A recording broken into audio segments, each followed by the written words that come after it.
When I gave birth the first time to my first child, many years ago now, I had done my homework, I felt. I had read everything available that I could read to prepare me for childbirth. But I have to tell you, there's no book and no person's story, there's nothing at all that prepares you for when those first pains hit you. Nothing.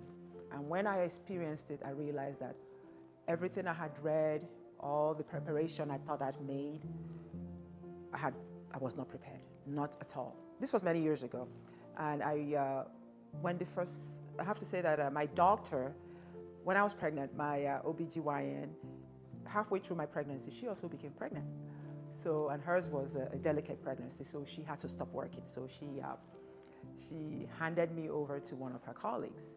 And I immediately struck up a really good rapport with this doctor. So when I go to my visits with him, we would play, we would joke, we would crack jokes. It was just a fun time for me.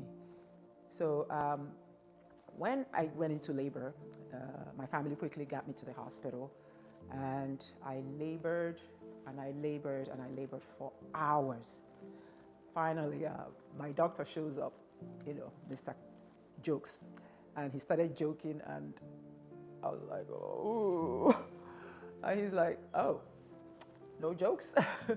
So the pain, there are no words to describe the intensity that I was feeling. And it's not just that the pain was so unbearable and nothing like I expected, but also my labor, I wasn't making any progress. I wasn't progressing. I've been in labor for 10 hours, no progress. I continued. 15 hours, no progress. And oh my goodness, finally my doctor said, look, you are not making any progress, and I've let you try because you really wanted a vaginal delivery. So I've let you try actually for longer than I should have. So I'm going to now tell you that this baby is too big. There is no chance that she's going to make it through this vaginal canal. You are going to have to deliver this baby by cesarean. And I was like, no, let me try some more. And he said, no, you've tried long enough. And I wanted to continue trying. He's like, no, it's no longer safe for you or the baby. So I'm going to insist. I'm telling you now, this is now a matter of urgency. So actually, I was still trying to refuse. My mom was like, don't listen to her. Bring the consent. She's going to sign it. So an hour later, I had my beautiful baby in my arms, and I was good.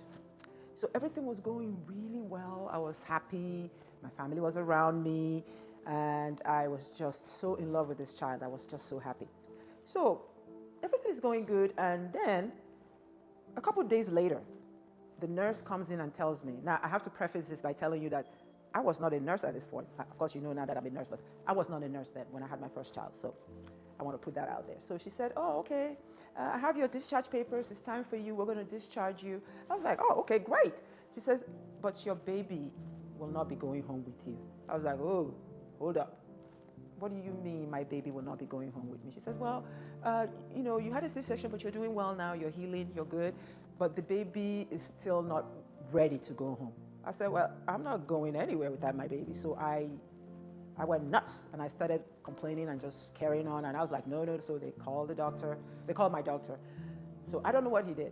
He managed to get the hospital to agree for me to stay in the hospital as a boarder. Now, this was many years ago. I don't even know if such a thing is possible now. But they agreed because I was such a difficult patient. I'm so sorry. But, so I stayed in the hospital as a boarder because my daughter was still here. So, and I was just filled with happiness and glee and glow and just enjoying new motherhood. So I had so many visitors. So that day I had so many visitors coming to visit me, talking to me, just hanging out. I haven't taken a shower all day. So when the last visitors left, it was in the evening. So I finally got up to take a shower. And immediately I stood up. I felt a gush of water where my incision was, a gush of water. And I'm like, I'm touching it, it's wet, and I'm smelling it, it doesn't smell so good. And I'm like, oh my goodness, what's happening to me? So I'm alone in a hospital, not as a patient, but as a boarder. So I don't know what to do. The first thing I did was I called my doctor's office. Of course, it's after hours, everything is closed. But they sent me to an on-call physician who said, when I gave him my name, he says, what? Aren't you were discharged? I said, no, I did not go home. I'm still in the hospital. So I described to him what's happening to me. And he said, okay, when you hang up with me, I want you to do exactly as I tell you. I said, okay. He says, hang up the phone. I want you to get out of your room, go to the elevator, and go to the first floor. When you get to the first floor, turn left and go directly to the emergency room. They'll be waiting for you there. I said, okay. So I hung up and I did exactly what he told me. See, you have to understand, I was in this whole wing of the house, somewhere, some floor of the hospital. There were no other patients there. I was technically not a patient. So I went downstairs and I did what he said. And sure enough, I got to the emergency room and they were expecting me. So they quickly take me to a procedure room. They put an armband. So I guess they were admitting me. They admitted me back to the hospital. So I'm sitting waiting. Finally, they called the surgeon on call. They called the surgeon. And he said to me, after examining me thoroughly, he said, I'm sorry to tell you, but your wound is infected, badly infected. I said, what? He says, yes. Your C-section wound is badly infected, and I have to do a washout. He said, let me explain to you what a washout is. So he goes on and explains to me how he has to open up everything and actually wash out the wound. And then he said, ma'am, I'm sorry to say this to you, but what I'm about to do to you is going to be very painful. And I will give you all the pain medication that I can give you. I will give you everything that I can give you. But I'm sorry again, this procedure is going to be really painful. I just wanted to tell you that. I said, okay. So I was medicated and he started the washout. When I remember how I felt that day, I still feel teary. That surgeon was right. I think that washout may have been worse than the labor pains because he actually literally had to wash out the wound. I was yelling and screaming and yelling and writhing in pain. It was so painful, I thought I might die. It was horrible beyond anything I can even describe. So there were several people in the room. There were I think a couple of nurses, they had to hold my hand down, to hold me, to help me, and oh, it was horrible.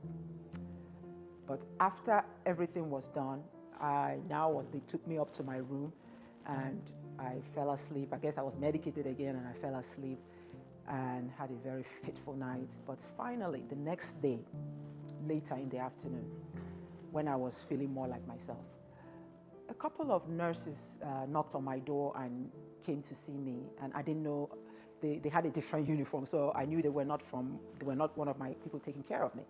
So they introduced themselves and told me that they were the nurses that cared for me during my washout in the procedure room.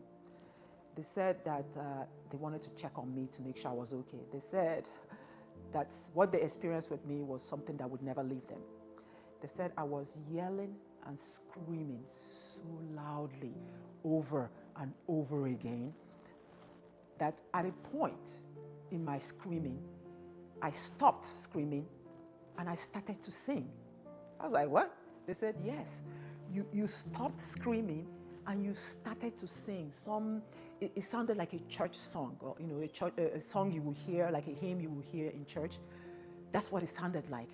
They said, oh, thank God, she's singing. And they thought it was very strange, but they were grateful that I stopped screaming and now I was singing. And they were so worried about me that they left after work. They came to check on me, and that made me feel so good. And I don't know what happened to me. I remember that it was a horribly torturous procedure that I had. I remember screaming, but I don't remember singing. But they came and they told me this. So, of course, my doctor comes to check on me. And I go, how did my incision get infected? It's like, to be honest with you, I don't really know. Maybe somebody didn't wash their hands, And he said that, and I'm sure he didn't mean it the way it sounded. But like I said, I was not a nurse at this point. When he said that, all I heard was, people here don't wash their hands. That's why you're sick. So he checked my wound, everything was good, and he left. The next day, the nurse came to change my dressing, I refused. The second person came, I refused. So they called the doctor, and he comes, and he changes my dressings again. He's like, what's going on with you? I said, you said these people don't wash their hands. They are not touching my wound. He's like, that's not what I said. But see, that's not really what he said, or at least it's not what he meant. I know better now. But that was all I heard. That was all I heard. And I'm sure I was a pretty rotten patient, very bad patient. So he said, you know what? Let's send you home. You can go home. We'll have a home care nurse, a home health nurse come and do the dressing changes every day. So I agreed to that. I went home with my baby, very happy. And every day a nurse came and changed my dressing. Now this nurse, I feel terrible that I don't remember her name. She was like an angel from God. And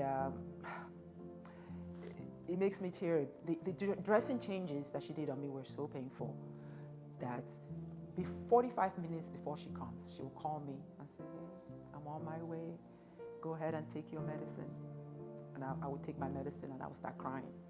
Just hearing her voice on the phone would make me start crying because I was already anticipating the pain. But she was gentle and she was kind and she was understanding. Like I said, she was like an angel from God. And she was so wonderful.